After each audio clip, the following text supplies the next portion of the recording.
स्वागत है मित्रों हमारे चैनल दलित चेतना और दलित महिला कहानीकार में। पुस्तक की लेखिका हैं डॉक्टर सरोजनी वेडंगी। चलिए पुस्तक का आनंद लेते हैं। दलित का दुख, परेशानी, गुलामी, अधपतन और उपवास के साथ ही दरिद्रता का कलात्मक शैली से चित्रण करने वाला साहित्य ही दलित साहित्य है। आह का उदात्त स्वरूप अर्थात साहित्य। दलित साहित्य के संदर्भ में दलित चिंतक डॉक्टर धर्मवीर ने अपने लेख दलित साहित्य की परिभाषा समग्रता और पूर्णता की ओर में लिखा है। दलित साहित्य की परिभाषा में दलित के स्वप्न, दलित की कल्पना और दलित के ख्याल को छोड़ देना ही नहीं जा सकता। दलित जीवन में अभिगा, लक्षणा और व्यंजना की सारी खूबियों और शक्तियाँ दलित साहित्य जान साहित्य है, यानी मास लिटरेचर। सिर्फ इतना ही नहीं, लिटरेचर ऑफ एक्शन भी है, जो मानवीय मूल्यों की भूमिका पर सामंती मानसिकता के विरुद्ध आक्रोश जनित संघर्ष है। इसी संघर्ष और विद्रोह से उपजा है दलित साहित्य।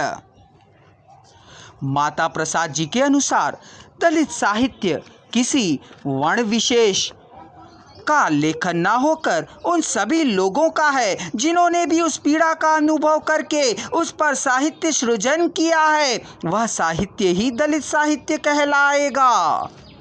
थोड़ी सूक्ष्मता से देखेंगे तो पता चलता है कि माता प्रसाद जी बड़े ही विशाल मनोभाव के लगते हैं। भावुक बनकर विशाल मनोभाव से देखना तो ठीक है, परंतु इससे दलित साहित्य को ठीक तरह से पहचानना मुश्किल होगा। इसका अंत ढूंढना तो एक अंधेरे कोठरी में काली बिल्ली को ढूंढने जैसा होगा।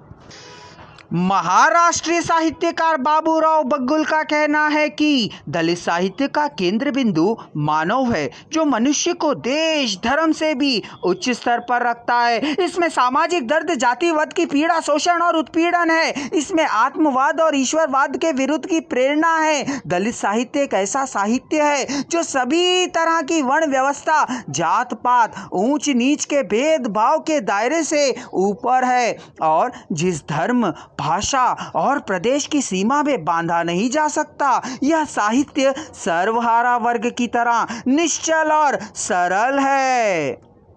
दलित साहित्य व्यक्ति को भीर, अकर्मण्य और धर्मार्थ के स्थान पर जुनार और कर्तव्यशील बनता है। ओम प्रकाश वाल्मीकि जी का कहना है कि व्यक्ति को मुक्त करने वाला साहित्य ही दलित साहित्य है। यह जनता का आंदोलन है। इसके साथ साथ एक और जगह डॉक्टर रामदरस मिश्र ने लिखा है, दलित साहित्यकारों में साधना का अभाव है, जिसके कारण दलित साहित्य कलात्मक नहीं है। जब दलित साहित्य को पाठ्यक्रम में लगाने की बात आई तो डॉक्टर मैनेजर पांडे एक संगोष्ठी में कहे कि दलित चेतना की सबसे पहली शर्त है उसके विरोध का स्वर, पीड़ा की छटपटाहट, आक्रोश का तेवर और उसके साथ ही कहीं परिवर्तन के लिए उगता हुआ दलित लेखन की धरातल बनाने के लिए अपने समाज के प्रेरणा खोद के जुड़े रहकर उनमें जाकर और उन्हें जगाकर जमाकर अपने साहित्य को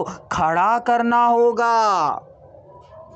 इस प्रकार दलित साहित्य की परिभाषाएं विभिन्न विद्वानों द्वारा ही दी गई है, लेकिन प्रचलित और मान्य परिभाषा जो दलित मराठी साहित्य में की जाती है वह दलितों द्वारा दलितों के संबंध में दलितों के लिए लिखा गया ही दलित साहित्य है। इस साहित्य में रचनाकार वर्णवादी व्यवस्था में भोगे हुए सच के आधार पर यथार्थ की कलम से जिंदगी की कड़वाहट की इबारत सदियों से दबे आक्रोश के साथ उलीचता है। संपूर्ण पुस्तक की जानकारी प्राप्त करने के लिए चैनल को सब्सक्राइब करिए और अगला वीडियो देखिए।